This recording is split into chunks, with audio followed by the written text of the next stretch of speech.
Vienna Cade thought the drug bust was finally going to make her career. Instead, it landed her in the hands of a Greek Mafia don.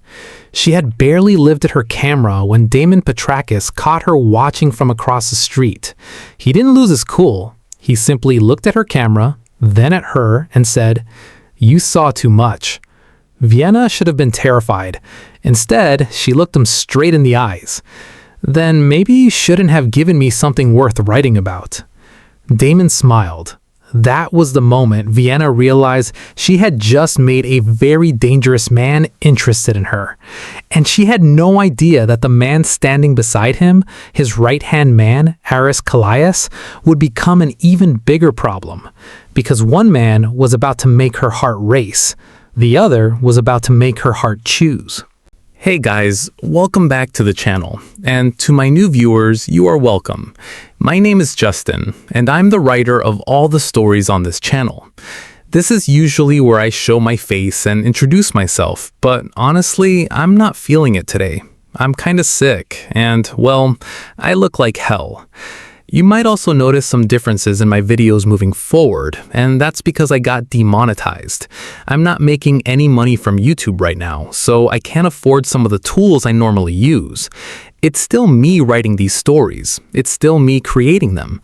I'm just gonna have to do things a little differently for now. That means fewer images, and honestly, I'm worried about money right now, and how long I can keep doing this without an income, because I do YouTube full-time. So if you've ever enjoyed my stories, and you're in a position to support me, I'd really appreciate it. I'll leave a tip link below. And if you can't, that's completely okay. Watching, liking, commenting, and sharing my stories helps me too. Now, let's get into the story. Chapter 1. The Story. Vienna Cade had exactly 11 minutes to get the story of her career. She checked the time on her phone and lowered it beneath the edge of the concrete barrier. 11:43 p.m. Across the street, the warehouse doors stood open. Men moved in and out beneath the yellow security lights, carrying sealed black cases from a truck that had arrived less than 10 minutes earlier. No uniforms, no marked vehicles, no unnecessary noise. Just men who knew exactly what they were doing. Vienna raised her camera again. Click. Another photograph. She zoomed in. The boxes were unmarked, but the men handling them weren't. She recognized two faces from old crime reports, men who had been connected to drug distribution cases that had mysteriously disappeared before charges were filed. Her pulse quickened. The tip was real. Someone was moving a serious amount of product through this warehouse tonight, and nobody at the newspaper knew she was here. That part mattered. Vienna had learned a long time ago that being good at her job wasn't always enough. She could spend days chasing a story, hand it to her editor, and somehow watch a senior reporter walk into the newsroom the next morning with her work polished into something that carried someone else's name. She was tired of it. So when her source had sent her the location, time, and details of tonight's operation, Vienna hadn't forwarded the information to her editor. She'd come herself. If she was going to be overlooked, fine. But she wasn't going to keep handing other people the chance to take credit for what she found. Vienna adjusted the camera against her full figure, the strap resting across her long coat. Her long, dark waves fell over her shoulders, occasionally brushing her cheek whenever the cold night wind moved through them. Her makeup was simple, polished enough for the newsroom, and her gold hoops caught the faint light whenever she turned her head. She knew she was beautiful. She'd simply learned that knowing it didn't mean everyone else would acknowledge it. She adjusted the focus. Another photograph. Then she saw him. Vienna stopped breathing for half a second. Damon Petrakis. She knew exactly who he was. Every crime journalist in New York knew that name. Greek, 29. Powerful, dangerous. The Petrakis organization had been connected to enough criminal activity to fill an entire filing cabinet, but Damon had somehow remained almost impossible to touch. He rarely appeared in public. His name did the talking for him. Vienna had seen his photographs before. Seeing him in person was different.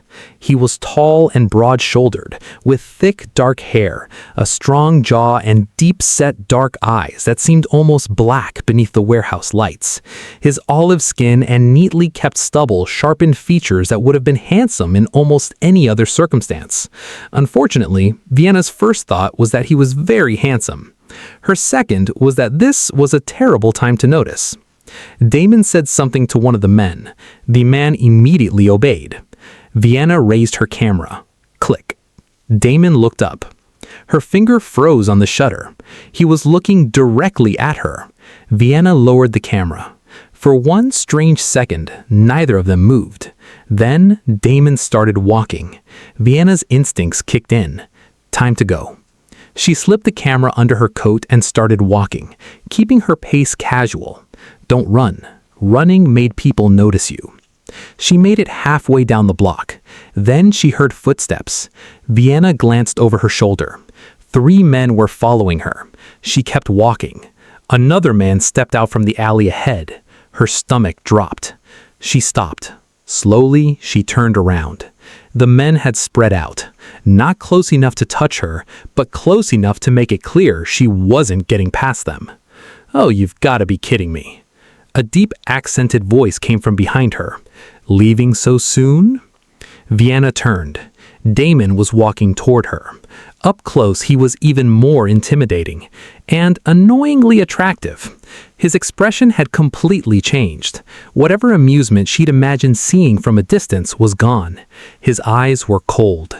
"What do you want with me?" she asked. Vienna lifted her chin.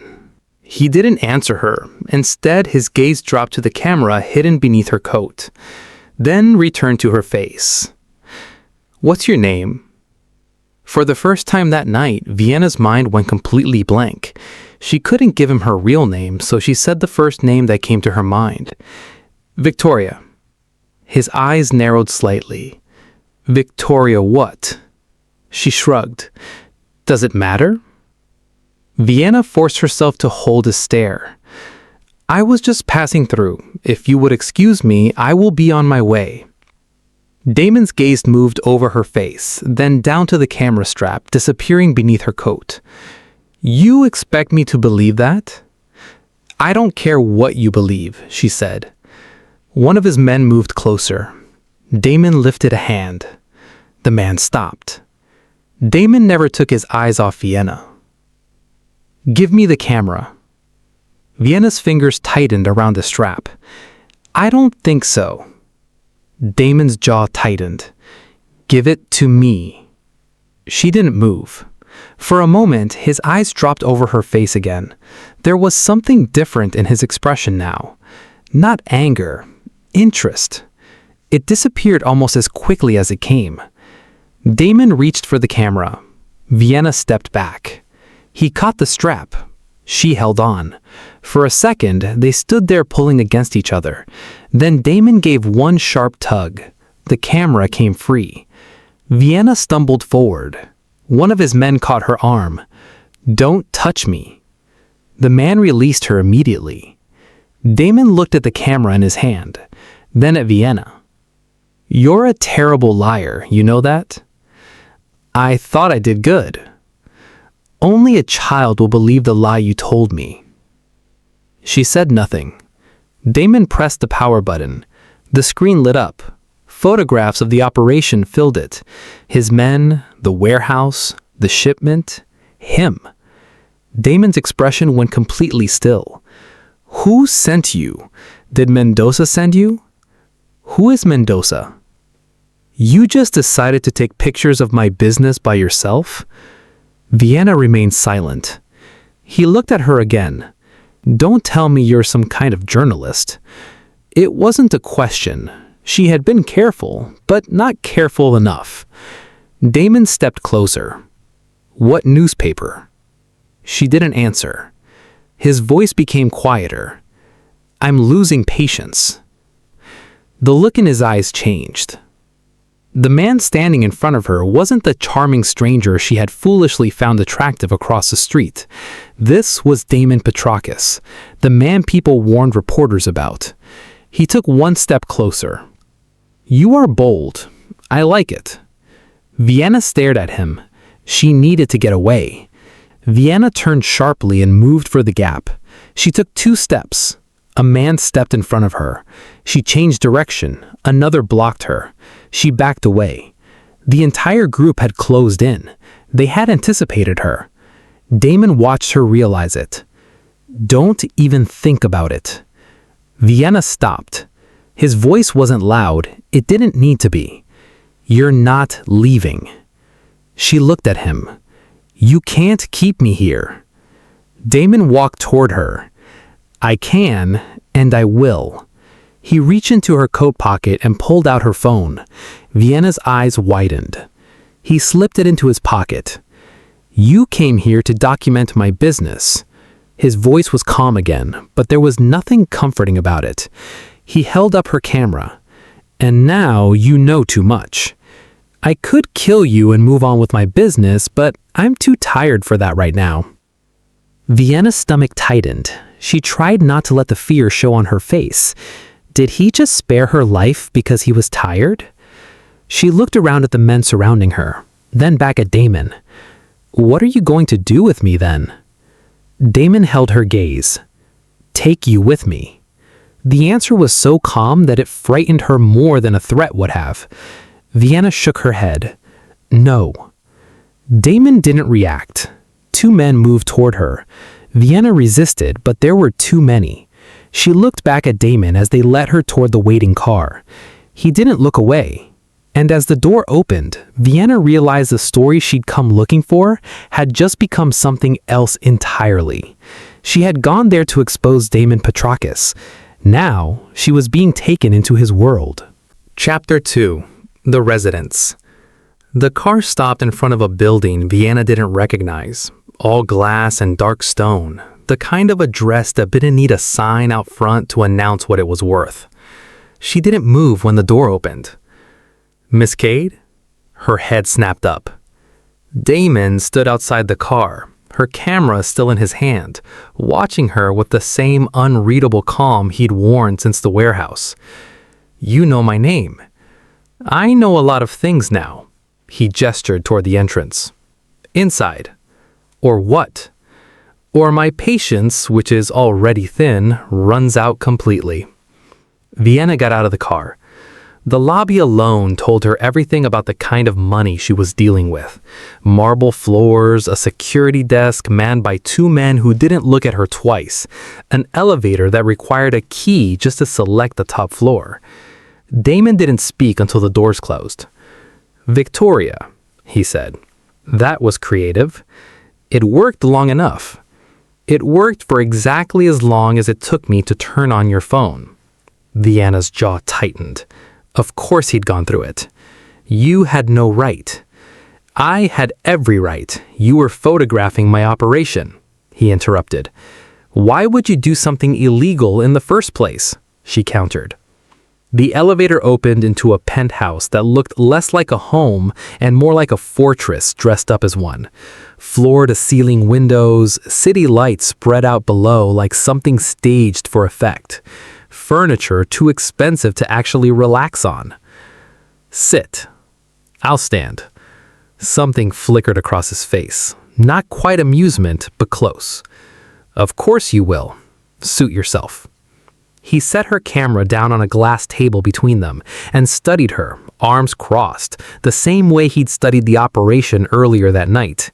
Cataloging, assessing. "Why did you lie about your name?" "I also lied about what I was doing there. Maybe because I just watched you run a drug operation and I wasn't about to hand you my real identity on top of it." "Smart." "I know." "Also pointless. I found out the truth in under a minute. It bought me a minute I didn't have before." That earned something closer to a real smile. Quick and gone before she could be certain she'd seen it. "Why did you come alone?" he asked. No editor, no backup, no one knew where you were, and how the hell did you find out about the operation? Vienna hesitated and hated herself for it. I got a tip. I won't tell you my source, so you might as well kill me. And also, if I told anyone, someone else would have gotten the story. That's not an answer. Excuse me? You didn't come alone because you're reckless. He tilted his head slightly, studying her the way he'd imagine he studied a problem before deciding how to eliminate it. You came alone because you spent your whole career being told to wait your turn, and you're done waiting. Vienna's throat tightened. She hated how close that landed. You don't know anything about me. I know you walked into a warehouse full of armed men by yourself for a story. He picked up her camera back up, turning it over once in his hands. It's not stupidity either. I didn't say it was. He set the camera down again, definitively out of her reach. Vienna didn't have a response for that, which annoyed her more than anything he said all night. What happens now? She asked. You said I'm not leaving until you know what I saw. You have the camera now, so nothing. You saw a shipment, you have information. He walked toward the window, hands in his pockets, city lights catching the sharp line of his jaw. You stay until I decide what to do about that. That's not an answer. Well, it's the only one you're getting tonight. Vienna crossed her arms, refusing to let the fear underneath her anger show. You can't just keep a person. This is kidnapping. Call it whatever you want. He glanced back at her, something unreadable behind his eyes. I'm keeping a problem until it stops being one. The words should have made her feel small.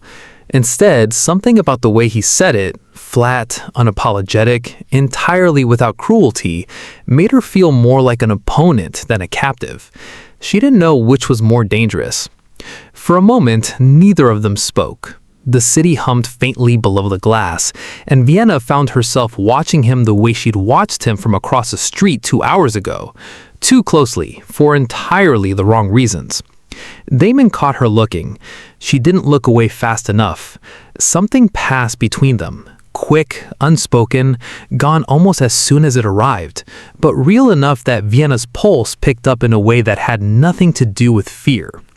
Damon cleared his throat first. I have to leave for a few hours, he said, voice suddenly more businesslike. Someone will be here while I'm gone. One of your bodyguards? Not a bodyguard. He crossed to the door, pausing with his hand on the frame. He'll keep you comfortable. He won't be as patient with your escape attempts as I've been.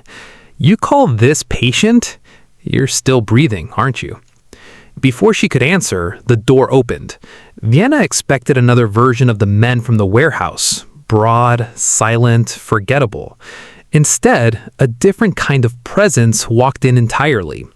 He was tall, dark-haired, dressed with a precision that felt deliberate rather than showy, his expression calm in a way that read as thoughtful rather than cold.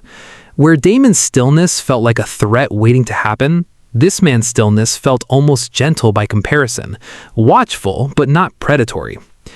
Aris, Damon said, already halfway out the door. She's yours until I'm back. The man, Aris, looked at Vienna for the first time, and something in his expression shifted, brief and curious, like he was recalculating something he hadn't expected to find in that room. Miss Cade, he said, and his voice was quieter than Damon's, more deliberate.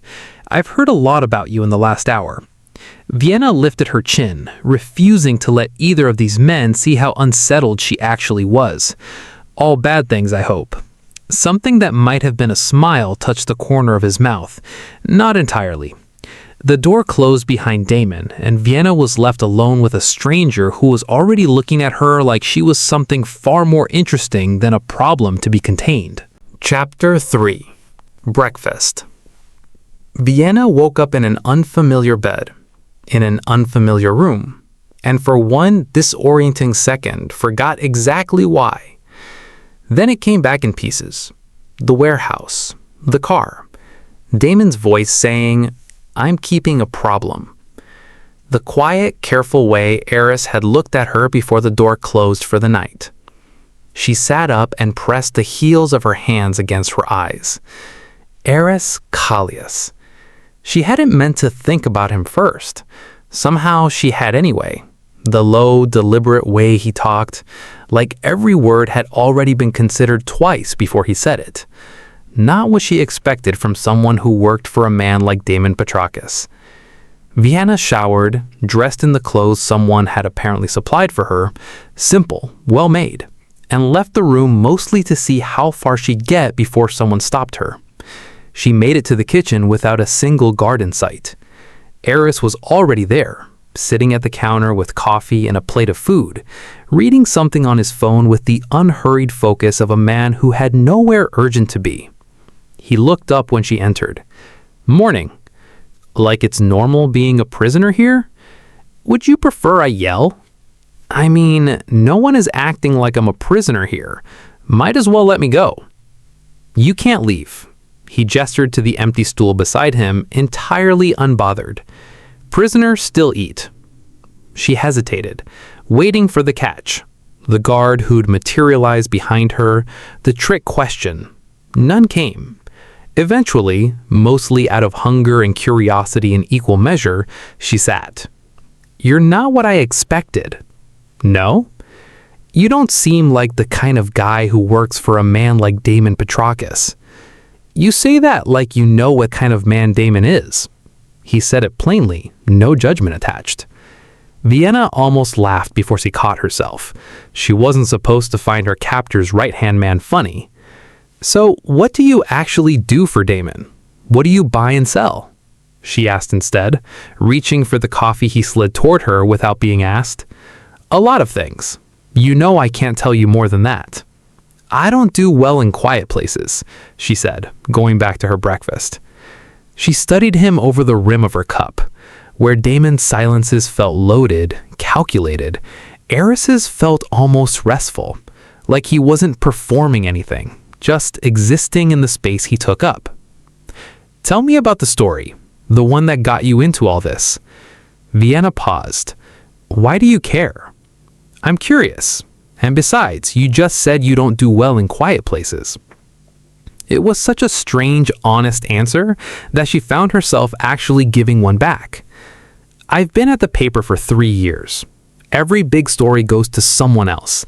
Someone louder, or someone the editor already trusts, or just someone who isn't me. I got the tip about the warehouse, and I didn't tell anyone, because if I had, it wouldn't have been mine anymore. So you'd rather risk your life than lose the story." When you say it like that, it sounds insane. "It sounds like ambition." He said it plainly, no judgment attached. There's a difference between reckless and unwilling to keep waiting for permission. Vienna set her cup down slowly. That was almost exactly what Damon had said the night before. A symptom, not stupidity, but it landed completely differently coming from Aris. Damon had said it like an observation, cataloging her. Aris said it like he actually respected the answer. "Most people think I should just be grateful for the work I do get," she said. "They are wrong. Screw them." She looked at him for a long moment. "You don't pity me. Should I?" "No," she said. "I just haven't met many people who don't." Something shifted in his expression, brief and unreadable, before he looked back down at his coffee. They kept talking, about nothing important technically. It was easy, in a way she hadn't expected from anyone connected to Damon Petrakis' world, and certainly not from a man whose entire job, as she understood it, was keeping her contained. She was mid-laugh at something he'd said when the front door opened. Damon walked in, still in the suit from the night before, and stopped just inside the entrance. He looked at Vienna, then at Aris, then at the 2 plates, the 2 cups, the easy, unguarded space between them. "Morning, man," Aris said, unbothered. "Morning." Damon's voice was even, controlled, betraying nothing, but his eyes lingered on Vienna half a second longer than the moment required, something unreadable moving behind them before he looked away. Vienna felt it anyway. She didn't know what to call the flicker that crossed his face, not quite anger, not quite anything she had a name for, but she recognized it as noticing, and something in her chest tightened at having caused it. Damon disappeared down the hallway without another word. Aris watched him go, something thoughtful in his expression that he didn't explain. "Is he usually like that?" she asked. "Like what?" "Quiet?" "More or less," he replied. By mid-afternoon, restlessness had won. Vienna wandered the penthouse under the thin pretense of exploring her surroundings, though she suspected what she was actually doing, which was avoiding her own thoughts about Aris. She found a door she hadn't noticed before and pushed it open. A library, floor-to-ceiling shelves, a worn leather chair angled toward the window, and Aris already in it, a book open on his knee. He glanced up. "Looking for a book?" "I was just exploring." "Sure." He nodded toward the empty chair across from him. Not quite an invitation, not quite a dare. She grabbed the book and told herself she was only sitting down because her feet were tired. She didn't believe herself for a second. The silence that followed wasn't awkward the way she expected. It settled around them easily, comfortable in a way silence rarely was anymore. Not with her editor, not even, if she was honest, with Damon. "You could just talk to me, instead of pretending we are still reading," he said, not looking up from his book. "I came here to read. I'm enjoying my novel." "Sure." She threw a book at him. He caught it without looking, and the small, satisfied smile that followed did something unfair to her pulse. That night, lying awake in the unfamiliar bed, Vienna found herself doing the thing she absolutely did not want to be doing, thinking about tomorrow's breakfast, thinking about whether he'd be there again. She pressed her palms against her eyes and exhaled slowly into the dark. She shouldn't be thinking about anyone involved with this. She hadn't come here to like anyone. That was exactly the problem. Chapter 4. The Distance. By the third day, Vienna had started noticing the difference. Aris was still there, still responsible for keeping an eye on her, still polite, still willing to answer when she spoke to him. But the ease between them was gone. The conversations that had once stretched without effort now ended too quickly. He no longer lingered in the library. When Vienna entered a room, he sometimes found a reason to leave it. She didn't understand it. And, more irritatingly, she found herself caring. She tried to blame it on boredom. Being trapped in Damon Petrakis' penthouse didn't exactly give her a lot of distractions. That had to be it. Nothing else. She found Damon in his study that afternoon, standing behind his desk with a folder open in front of him. "Hey, what do you want?" he asked. "Can I have my camera?" "No." "My phone?" "What do you think?" Vienna sighed. "I would like to talk to my friends or something. They must be worried, and work too." "It's already handled," he replied. "What do you mean by that?" she asked, but it was clear she wasn't getting a reply. "I need something to do." Damon looked up. "What do you want?" "My freedom. Since you won't give me, I will say a notebook." "For what?" he asked. "To fly a plane," she answered. He studied her for a moment before reaching for his phone. "Get her a notebook and pens." Vienna blinked. That was easy. It must be nice being the boss. She smiled by herself. Damon's expression barely changed. "You've been very comfortable for someone who keeps reminding me she's a prisoner." Comfortable isn't the same as free. His eyes held hers. "I know." The answer was immediate. Vienna's smile disappeared. He wasn't pretending he'd given her freedom. He knew exactly what he'd taken from her. A few minutes later, a notebook arrived. Vienna took it. As she turned to leave, Damon stopped her. "You're not writing about anything you saw here." She turned around. "Relax. I want to leave here alive. I'm just going to draw." "Have fun." Vienna stared at him. For a second, she had nothing to say. That was the problem with Damon. Every time she decided she'd figured him out, he did something that complicated the picture. That evening, she found him on the balcony.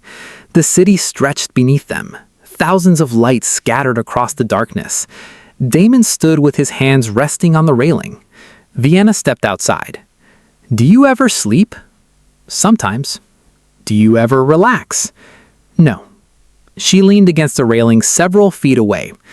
"That's sad." "I'm a criminal. I'm not supposed to be relaxed." Vienna laughed softly. "You say that like it's a profession." For me, it is. She looked at him. You don't regret any of it? Everything they said you did? Damon was quiet. I didn't say that, and you should know not everything they said about me is true. She hadn't expected that answer. For a moment, neither of them spoke. The city hummed below them. Then Vienna said, "You know I don't trust you, right?" Damon looked at her. "Whatever this is, the conversations, the coffee, it doesn't change what you did." "I know." "You kidnapped me." Her voice hardened. "I'm not here on my free will." "I know that too."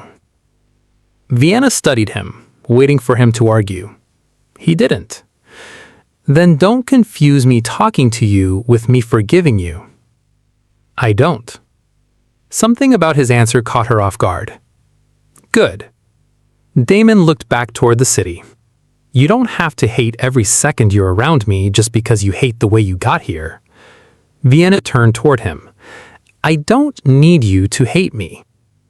She frowned. "That's convenient." "It isn't about convenience." His eyes met hers again. For a moment, Vienna became aware of the distance between them, and the fact that she was attracted to him. She couldn't deny it. Damon was attractive, powerful, confident. There was something magnetic about him.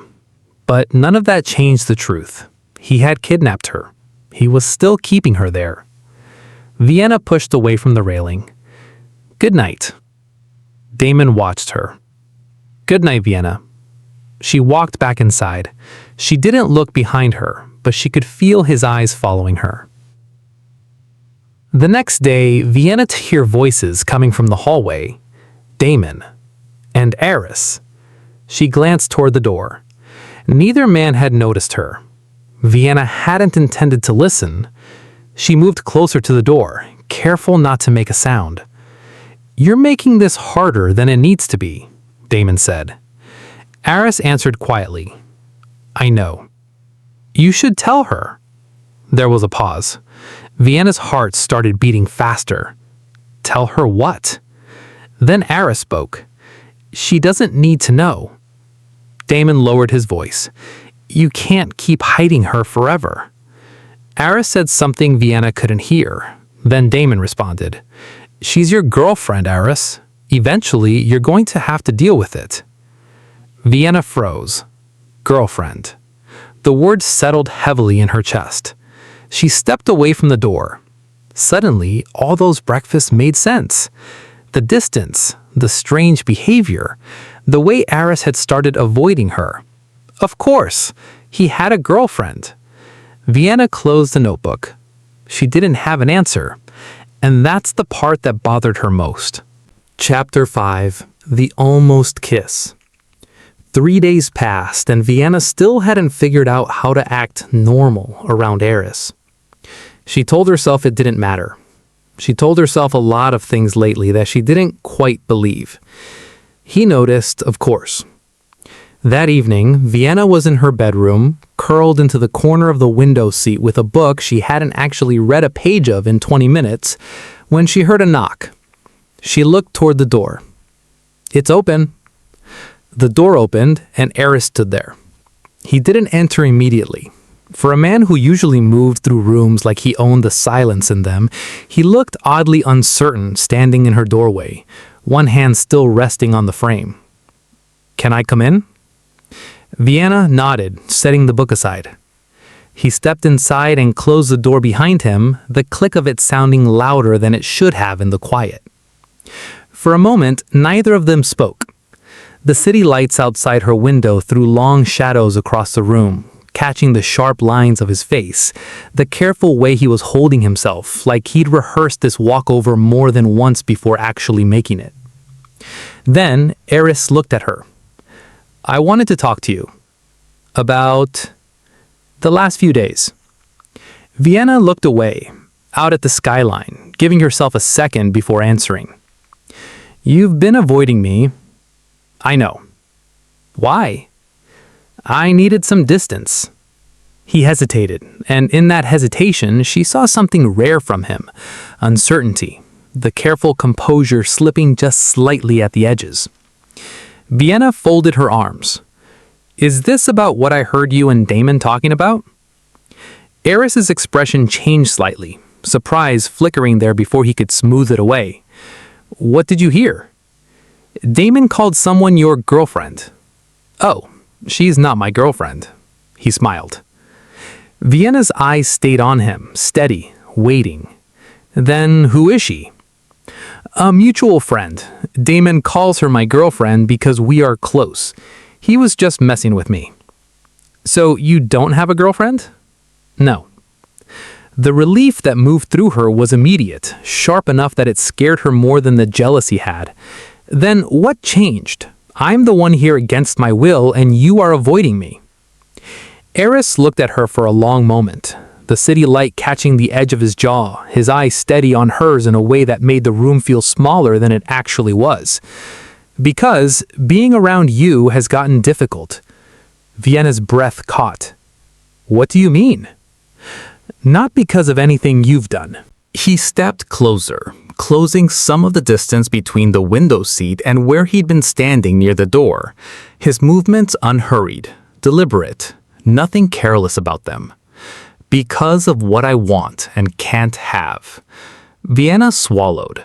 And what is it you want? He didn't answer right away. He crossed the small remaining distance between them instead, close enough now that she had to tilt her head back to hold his eyes, close enough that she could feel the warmth radiating off him in the cool room. You know what I want. Say it anyway. Vienna, say it. He stepped closer still. She didn't move away. The room had gone completely silent except for her own pulse, loud enough that she was certain she could hear it too. His hand came up, slow, hesitant, brushing along her jaw like he wasn't entirely sure he was allowed to. Vienna's eyes fell to his mouth. He leaned in.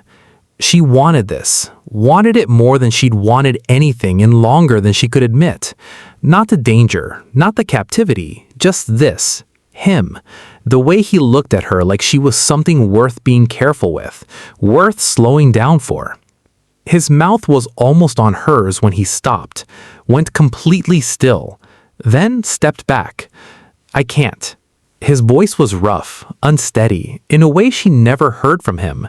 He ran a hand through his hair, putting real distance between them now, physical and otherwise, retreating toward the door like he didn't trust himself to stay any closer. Aris, I have to go. He left before she could argue, before she could say any of the dozen things crowding her throat, and the bedroom door closed behind him with a quiet, final click that felt louder than it should have. Vienna sat alone in the sudden emptiness of the room, her hand still faintly warm where his fingers had been, the space he'd just occupied somehow colder for his absence. She told herself it was better this way. She didn't believe that either. She didn't know how long she sat before she heard the knock. Quiet, deliberate, her whole chest lifted at once, hope arriving faster than reason could catch it. He came back.